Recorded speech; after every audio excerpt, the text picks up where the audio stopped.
Hi guys, എപ്പിസോഡിൻ്റെ തുടക്കത്തിൽ തന്നെ നാന ടിറ്റോ ഡിന്നറിന് വരാത്ത കാരണം കൊണ്ട് നല്ല വിഷമിച്ചിട്ട് നടക്കായിരിക്കും. അപ്പോൾ അവളുടെ കയ്യിൽ നിന്ന് ഒരാൾ തട്ടി പെട്ടെന്ന് അവളുടെ പൂച്ചയുടെ കീച്ചെയിൻ താഴെ വീണിട്ടുണ്ടാവും.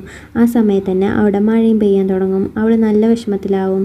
ടിറ്റോയുടെ കൂടെ സമയം സ്പെൻഡ് ചെയ്യാൻ പറ്റാത്ത കാരണം കൊണ്ട് അവൾ അങ്ങനെ വിഷമിച്ച് നിൽക്കുമ്പോൾ പെട്ടെന്ന് മഴ സ്റ്റോപ്പ് ആവണ പോലെ അവൾക്ക് തോന്നും. അവൾക്ക് മഴ കൊള്ളുണ്ടാവില്ല. അവൾ മേലേക്ക് തിരിഞ്ഞ് നോക്കുമ്പോൾ ടിറ്റോ വന്നിട്ടുണ്ടാവും. ടിറ്റോ അവൾക്ക് കുട പിടിച്ച് കൊടുക്കുകയായിരിക്കും ചെയ്തിട്ടുണ്ടാവുക. ടിറ്റോയെ കാണുമ്പോൾ തന്നെ അവൾ വേഗം അവനെ പോയി ഹഗ് ചെയ്യും. നമ്മൾ രണ്ടുപേരും ഇനി ഒരുമിച്ചുണ്ടാവില്ലേന്ന് അവൾ ചോദിച്ചിട്ടായിരിക്കും ഹഗ് ചെയ്യുന്നുണ്ടാവുക. ടിറ്റോയ്ക്കും അത് കേൾക്കുമ്പോൾ നല്ല വിഷമാവും. നമ്മൾ എപ്പോഴും ഒരുമിച്ച് തന്നെ ഉണ്ടാവും. ഒരു ചെറിയ ഗ്യാപ്പ് വരണ്ടെന്ന് വിചാരിച്ചിട്ട് ജീവിതത്തിലൊന്നും സംഭവിക്കില്ല എന്നൊക്കെ അവൻ ആശ്വസിപ്പിച്ചുകൊണ്ടിരിക്കും. അങ്ങനെ ഞാൻ ഇന്ന് പോവാണ്.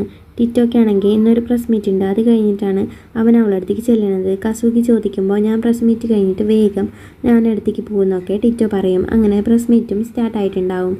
അവിടെ ഓപ്പറേഷൻ സക്സസ് ആയതിനെക്കുറിച്ച് ടിറ്റോ സംസാരിക്കാൻ തുടങ്ങായിരിക്കും. അപ്പോഴാണ് സ്റ്റാഫ് റൂമിൽ ഒരു നേഴ്സ് പെട്ടെന്ന് ഫ്ലൈറ്റിൻ്റെ സമയം നാന പറഞ്ഞതല്ലല്ലോ, ഫ്ലൈറ്റിൻ്റെ സമയം മാറിപ്പോയല്ലോ എന്നുള്ള കാര്യം പറയുക. കസൂക്കി അത് കേട്ട് വേഗം ടിറ്റോയുടെ അടുത്ത് വന്ന് അത് എഴുതി കാണിച്ചു കൊടുക്കും. ടിറ്റോ ഇനി എന്താ ചെയ്യാമെന്ന് വിചാരിക്കും.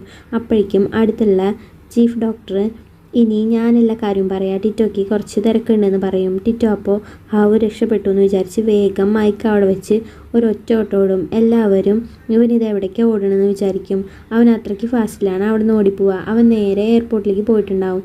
നാനയാണെങ്കിൽ അവളും ഫ്ലൈറ്റിൻ്റെ സമയം തെറ്റിയായിരിക്കും അറിഞ്ഞിട്ടുണ്ടാവുക. ശരിക്കുള്ള സമയം അറിഞ്ഞിട്ടുണ്ടാവില്ല. അവിടെ അനൗൺസ് ചെയ്യുന്ന കേൾക്കുമ്പോഴാണ് അവളും ശരിക്കുള്ള സമയം അറിയുക. അതറിയുമ്പോൾ അവളും പെട്ടെന്ന് ഓടാൻ തുടങ്ങും. ടിറ്റോ അങ്ങനെ എയർപോർട്ടിലെത്തിയിട്ടുണ്ടാവും. അവൻ ഒരുപാട് സമയം എല്ലാ സ്ഥലത്തും അവളെ തിരയും, പക്ഷെ കാണുകയില്ല. അവളാണെങ്കിൽ പെട്ടെന്ന് ഓടിപ്പോവുമായിരിക്കും.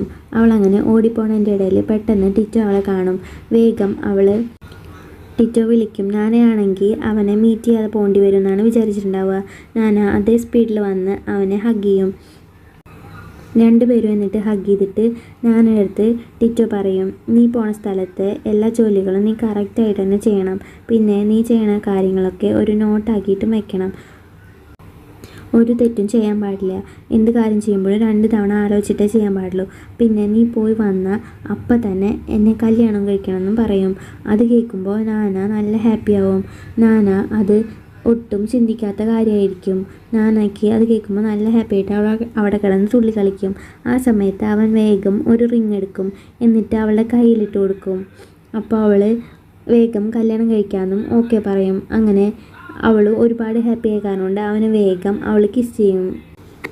ഞാൻ തിരിച്ചു വന്നിട്ട് കാണാമെന്ന് പറഞ്ഞിട്ട് വീണ്ടും അവരെ ഹഗ് ചെയ്തിട്ട് ഞാൻ അവിടെ നിന്ന് പോവും. അങ്ങനെ 1 വർഷം കഴിഞ്ഞിട്ടുണ്ടാവും. ഹോസ്പിറ്റലിലേക്ക് പുതിയ നഴ്സുമാരൊക്കെ വരാൻ തുടങ്ങിയിട്ടുണ്ടാവും. അവരെയൊക്കെ ഹോസ്പിറ്റലിലുള്ള പഴയ നഴ്സുമാരെല്ലാവരും കൂടിയിട്ട് ഹോസ്പിറ്റലിലേക്ക് വെൽക്കം ചെയ്തിട്ടുണ്ടാവും. പിന്നീട് ഒരു ബസ് വന്ന് നിൽക്കുന്നതാണ് കാണിക്കുക. അതിന്ന് ഒരു ലഗേജ് താഴേക്ക് ഇറങ്ങിയിട്ടുണ്ടാവും.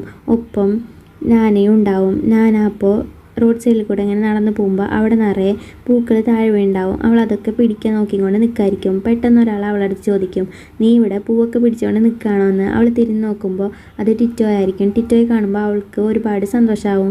എന്നിട്ട് അവൾ അവൻ്റെ അടുത്തേക്ക് ചെല്ലും. അപ്പോൾ അവൾ വന്ന സന്തോഷം അവൻ്റെ മുഖത്തുണ്ടാവും. എന്നിട്ട് അവൻ അവളുടെ അടുത്ത്, നീ ഇങ്ങനെ പൂവൊക്കെ പിടിച്ച് നിന്നോ, നീ പോണതിന് മുന്നേ ഞാൻ പറഞ്ഞ കാര്യങ്ങളൊക്കെ നീ മറന്നോ എന്ന് ചോദിക്കും. ആ സമയത്ത് അവൾ പെട്ടെന്ന് ഓടി വരും. എന്നിട്ട് രണ്ടുപേരും കൂടി ഹഗ് ചെയ്യും. അവളെ എടുത്ത് അവൻ കറക്കുണ്ടാവും. എന്നിട്ട് രണ്ടുപേരും കൂടി ഐ ലവ് യു എന്നൊക്കെ പറയും. ഹോസ്പിറ്റലാണെങ്കിൽ കസൂക്കി പേഷ്യൻസിനൊക്കെ നോക്കിക്കൊണ്ട് പോവായിരിക്കും. ഒപ്പം യാക്കി ഉണ്ടാവും. യാക്കിയാണെങ്കിൽ അപ്പോൾ അവൻ്റെ അടുത്ത് ഇതുവരെയായിട്ട് ഒരു ഡിസിഷൻ എടുക്കാൻ പറ്റില്ല, എൻ്റെ കാര്യത്തിലും പേഷ്യൻസിൻ്റെ കാര്യത്തിലും ഇനി എന്നാ ഒരു ഡിസിഷൻ എടുക്കാമെന്നൊക്കെ ചോദിച്ചാൽ അവൻ്റെ അടുത്ത് ദേഷ്യപ്പെട്ടുകൊണ്ടിരിക്കും. അപ്പോൾ അവൻ തിരിച്ചു വന്ന്, എന്നാൽ ഇപ്പം ഞാനൊരു ഡിസിഷൻ പറയാൻ പോവുക. ഇന്ന് വൈകുന്നേരം നമുക്ക് 2 പേർക്കും കൂടി ക്യാൻഡിൽ ലൈറ്റ് ഡിന്നറിന് പോവാന്ന്. അത് കേൾക്കുമ്പോൾ യാക്കിക്ക് നല്ല സന്തോഷമാവും. അവൾക്ക് ആദ്യം വിശ്വസിക്കാൻ പറ്റുന്നുണ്ടാവില്ല.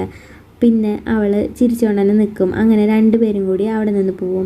ഇതൊക്കെ അപ്പുറത്ത് നിന്ന് നാനയും ഒപ്പമുള്ളൊരു നേഴ്സും കേൾക്കുന്നുണ്ടാവും. അവരും ഇത് കേട്ട് ഹാപ്പിയാവും. അങ്ങനെ നാന കാത്തിരുന്ന പോലെ അവസാനം അവരുടെ വെഡ്ഡിങ് ഡേറ്റ് വന്നിട്ടുണ്ടാവും. അങ്ങനെ വെഡ്ഡിങ്ങൊക്കെ ആയി. എല്ലാവരും വെഡ്ഡിങ്ങിന് റെഡിയായി വന്നിട്ടുണ്ടാവും. കസൂക്കിയും യാക്കിയും പിന്നെ നിഷിയും ടിൻറ്റോയും എല്ലാവരും ഒരുമിച്ചാണ് വന്നിട്ടുണ്ടാവുക. അവരെല്ലാവരും അവരുടെ പേരൻ്റെ കൂടെ ഉണ്ടാവുക.